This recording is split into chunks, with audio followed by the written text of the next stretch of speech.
stormy seas and lost souls. Who is it? She's dreamt of this before.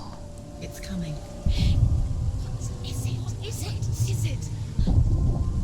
They say dreams are visions of our memories, thoughts and fears, as seen by our inner eye.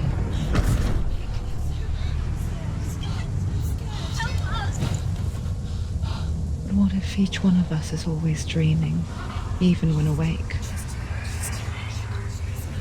And we only see what our inner eye creates for us. Is this what hell is? A world shaped by Senua's nightmares. Maybe that's why people fear seeing the world through her eyes. Yes, she's scared. Because if you believe that Senua's reality is twisted, you must accept that yours might be too.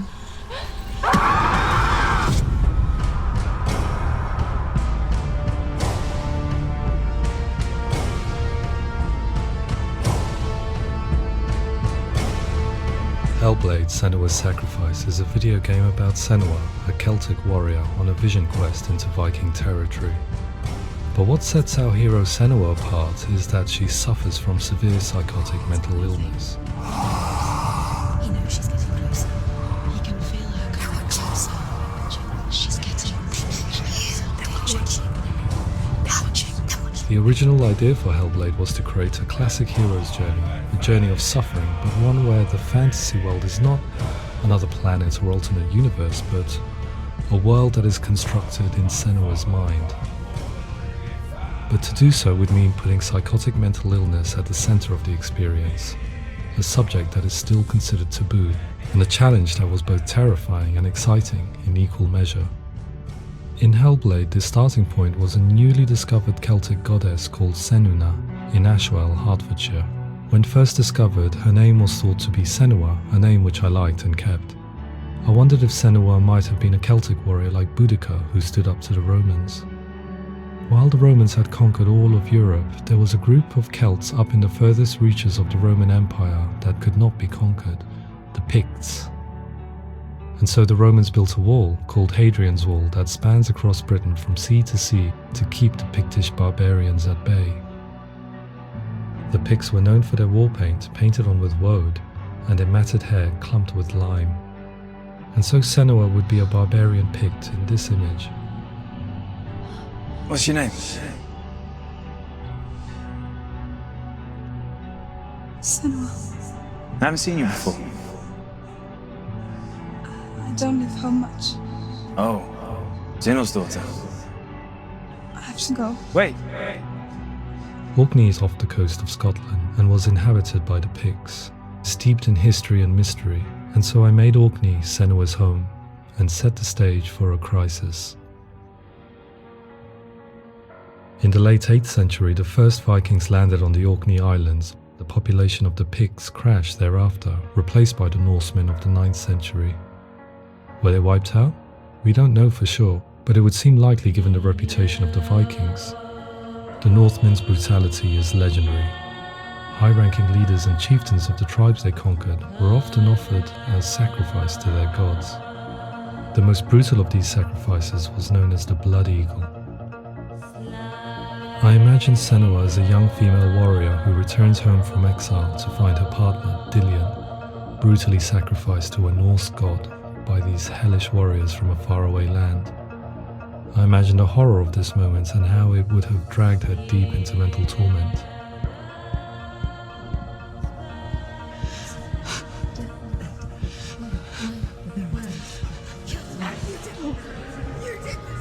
No!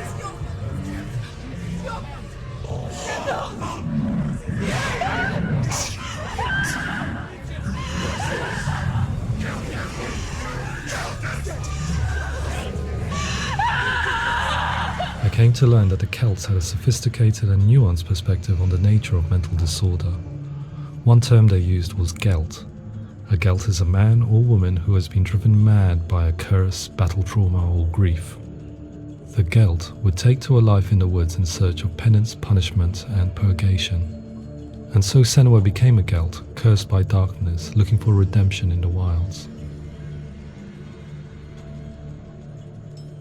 Another word the Celts used in reference to mental disorders was druth, meaning fool, or Liar. one who utters the words of God.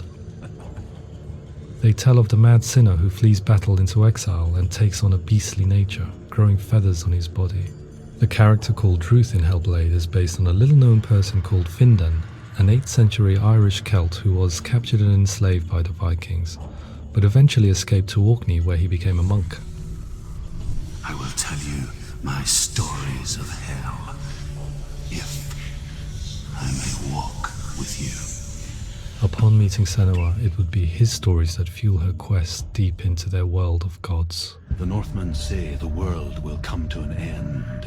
The sun will grow black, the earth will sink into the sea, the stars will disappear, fire and water will meet, flames will play against the sky, the heavens and earth and all the world will be burned, all the gods will be dead, and the warriors of Valhalla and people everywhere. Senua, prepare yourself for Ragnarok, for it is nigh.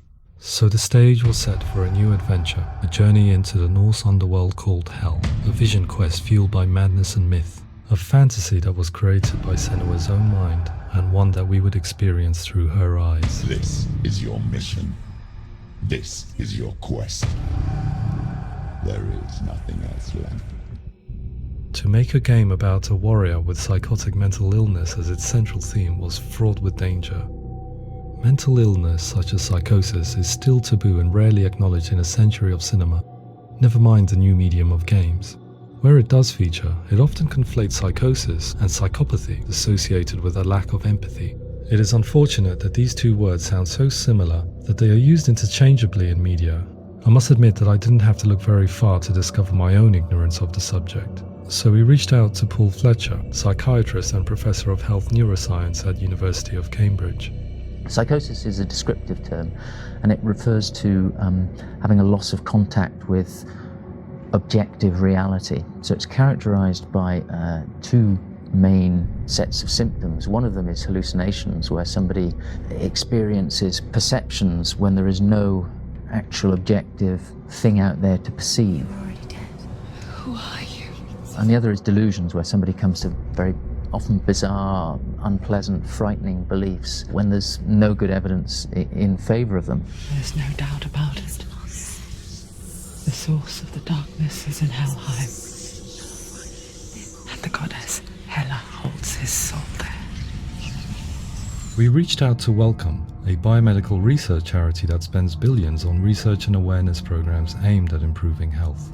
Mental health hasn't always been presented in the media in a way that is particularly helpful. It can be challenging to engage people with the subject matter, and there are a lot of preconceived ideas about mental health, and particularly schizophrenia and psychosis. So we hope our support allows the team to continue to collaborate with Paul Fletcher and with those who have experience of psychosis to create a game that provides a fresh perspective on the condition and allows audiences to engage with it in a way that just wouldn't be possible in any other medium.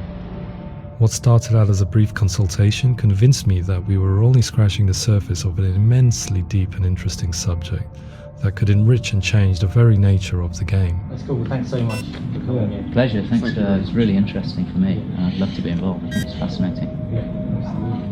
Absolutely. Our understanding of psychosis is still very much a mystery, and ways of treating it are still primitive compared to physical illness. After all, it is easy to see the pain and suffering caused by physical diseases or physical trauma. It is not so easy to see the mental suffering and trauma of severe mental illness.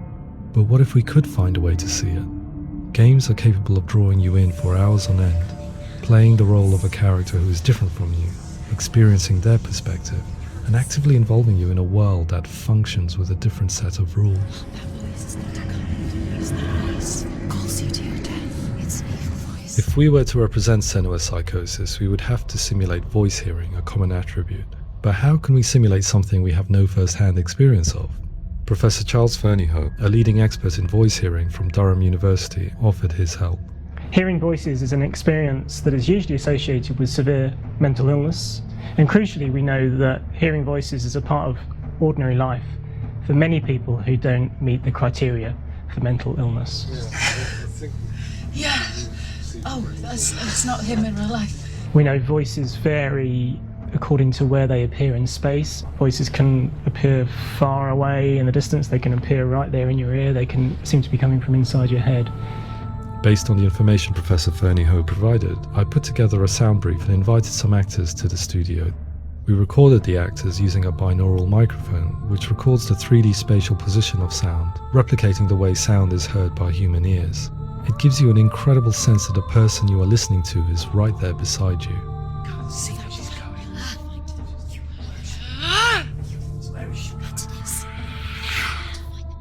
Rachel Waddingham from the Voice Collective came to our studio with 2 young voice hearers to speak to our team.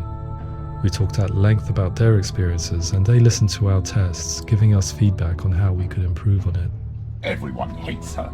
She's cursed. It's very hard to represent what this experience is like, partly because it's such a personal, intense, emotional experience.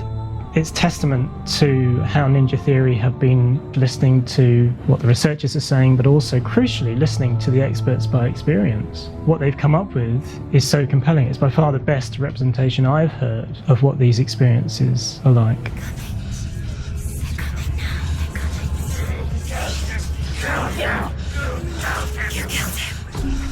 Other common attributes of psychosis are visions and flashbacks. We met with Recovery College East, who work with and care for people recovering from severe mental disorders. A group of service users gave us their first-hand account of what they experience. Sometimes when the visions or what we're seeing is too much, it becomes more difficult until eventually we perhaps don't see anything. The people we spoke to, the stories they told, were fascinating, harrowing and mind-boggling. The reality of what people experienced was vivid, far exceeding what I could possibly have imagined. We went away itching to represent some of these visions and flashbacks in the game. As we all know, my heart is so, love is so far away. Don't you know how I wanna feel deeper?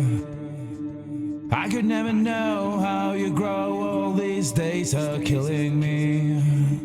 Now I see deep in me insanity does unfold. I just wanna feel deeper, deeper. I just wanna feel deeper, deeper.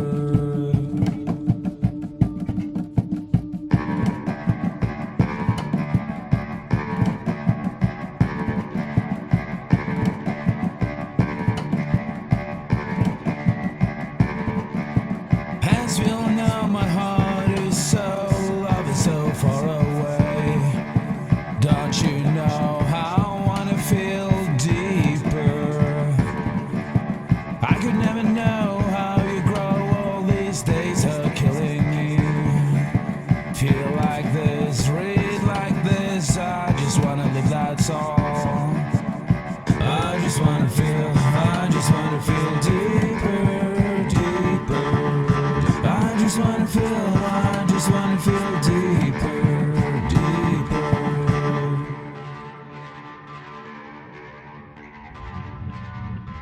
To refine our work, we continue to hold meetings with Recovery College East over the course of a year and a half, showing them what we had achieved so far and refining the in-game representations based on their feedback. With their help, flashbacks, visions and changes in perception were woven into the story and gameplay of Senua. The students that are involved in this project are incredibly excited about being involved. They have described the experience as being important because it values their lived experience and shows that despite what we have been through, all of that experience becomes valid, that actually it's something that we should all be talking about. The experiences described range from beautiful to frightening beyond comprehension. I heard of a girl who has to live with an angry voice screaming at her, slamming on her doors and walls 24 hours a day. I met someone who would often see hanging corpses in a room, so real that she would sometimes try to rescue them. The panic and fear that comes with such visions is entirely understandable, and it can be a living horror for some. Worthless, weak, pathetic. Go on, feel sorry for yourself, because there is no one left to do that for you. I was urged by one fellow that we should not shy away from showing this horror, and so I was perpetually torn in making Hellblade. Had we gone too far with our representations or not far enough? broken and lost. Just like your soul. Come on.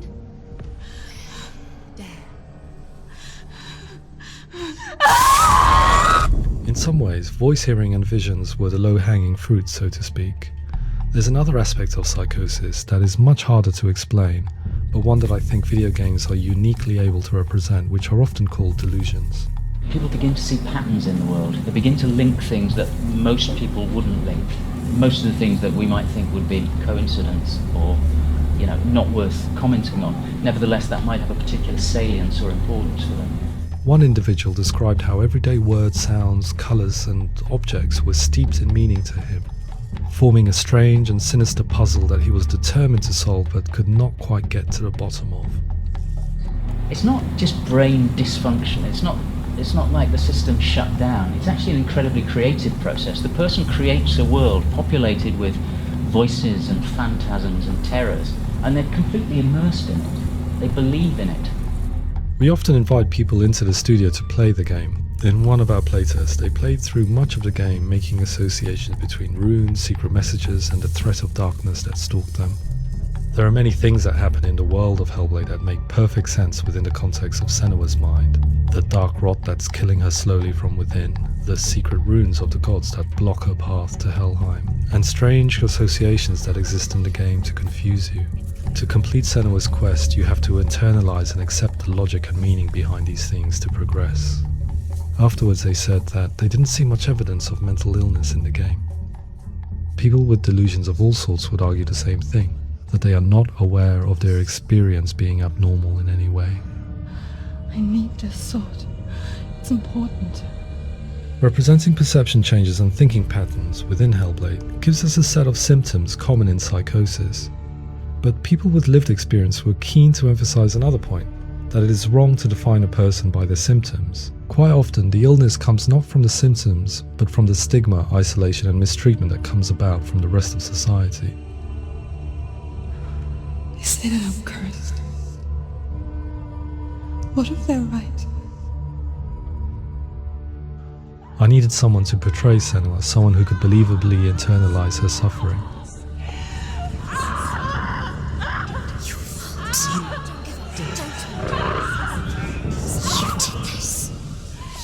Melina Jurgens, our video editor, had been a stand-in for Senua over a few months while we perfected our motion capture techniques.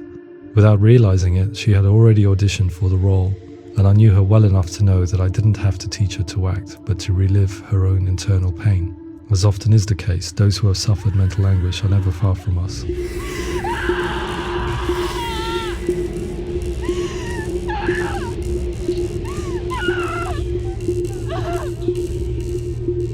My hope is that by creating a compelling and aspirational character in Senua who feels very much real, albeit in a fantasy setting, we can provide a lens into her reality, a different one to yours, and this is where storytelling comes into play. I imagined her life based on common threads in real people's lives. She was always prone to psychosis as a child. Her mother Galina also heard voices and had visions, so perhaps there was a genetic aspect. Or perhaps it was cultural, as she lived within a world without science, of gods and superstition, as exemplified by her druid father Zimbal. Psychosis developed in her late teens to early 20s and was exasperated by stigma and isolation at the hands of the clansmen and her father. This darkness. It's spreading. The trauma of seeing her lover Dillian sacrificed tips her over the edge, making her remodel her reality around a concept that connects everything: the darkness. So the question, is what Senua experiences real? Can only be answered by saying, yes, it is real. It is her reality. All of her suffering will have been for nothing. It's just a matter of time. Towards the end of the project, service users and professionals that had collaborated with us were invited to see the near-final game. It was a chance to see if the game had reflected their views or if it had misrepresented them. For me, being involved in especially developing Senua's character has been really important, and being able to bring in my perspective and what I see and what I hear, And having that built into the game has been a real privilege. It's gritty and it's meaty, and there are some tough subjects in there that are being tackled with honesty.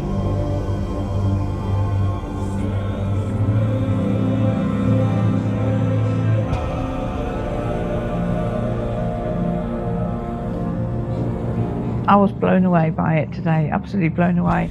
It was just fantastic to get the opportunity to use our lived experience in a very creative way. There's nothing tokenistic about the work we've put in. It feels like we've been listened to, things have been taken on board, and I think there was a lot of realism in the game itself, and it feels very authentic.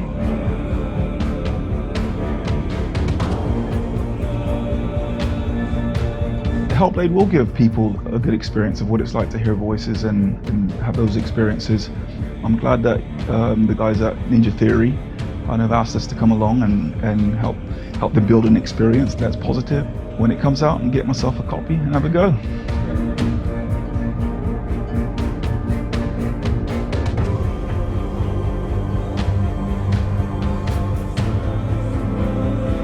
I think all the way through I was really inspired by how the conversations have translated into the game in a way that I think I didn't imagine was possible. So wonderful, really wonderful.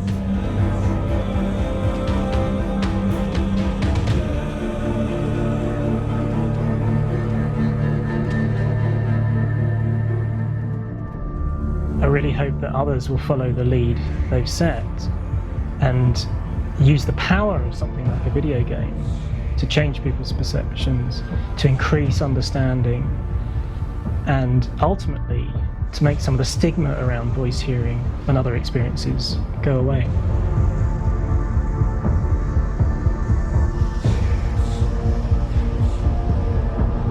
For me, it was really exciting to see something that I explore scientifically being represented so beautifully in a character who's trying to penetrate the mysteries of the environment in which they've been placed, with all of this strange uncertainty and noise and conflicting information that they're getting. I'm very excited by this way of trying to represent mental illness, because I think it actually might be offering us insights that we wouldn't get from pure scientific explorations, and actually giving us quite an empathic view of what it might be like.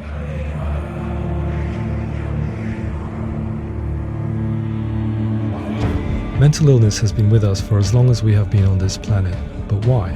Why hasn't evolution stamped out this weakness from within our gene pool? I often pondered this question until I realized that the question had an inbuilt flaw. It assumes that being and thinking differently is a weakness. The only reason we have computers, spacecraft, medicine, poetry, art, and yes, even video games is because individuals were able to simulate new abstract realities in their minds and share them with the rest of us. We need people to be willing to see differently in order for us to progress and survive as society. And we need to be open to these new ways of seeing. And it is this spirit that motivated me to create Senua's story and share it with you.